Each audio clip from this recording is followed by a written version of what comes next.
Hey everyone, welcome back to Bear's Workshop, and today we're going to see the cars are still piling up. It looks like they will keep paving and painting lines, and the cars will continue to stack up on the brand new parking lots. There are still a few cars on the west side of the construction area, but all the ones from the dock area have been moved to a safer area. Wall work is continuing for the body in white and the stamping building. The body in white is now connected to the first body in white building, so 1 and 2 are almost one building.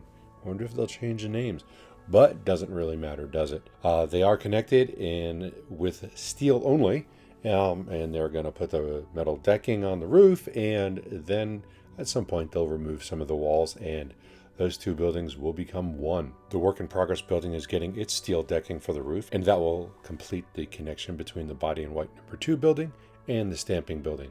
So all those buildings will appear as one from the outside, just different heights for them, but otherwise they are going to all be connected. Construction work is continuing around the site. The dock area is getting more walls. That has more concrete down.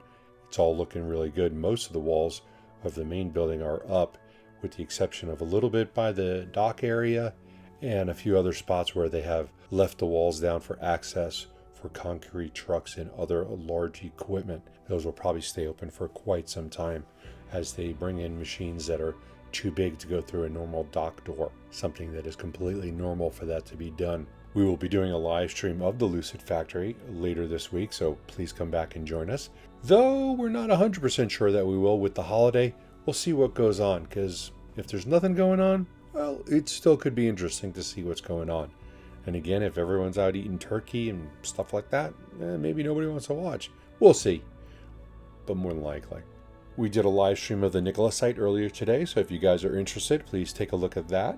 That'll be up on our channel. And if you like this video, please hit that thumbs up button. And if you haven't already subscribed, you need to do it now. I would really appreciate it if you would do that. You can also follow us on Twitter at Bear's Workshop. And a special thanks to our patrons. We do appreciate you guys. Now, let's go fly.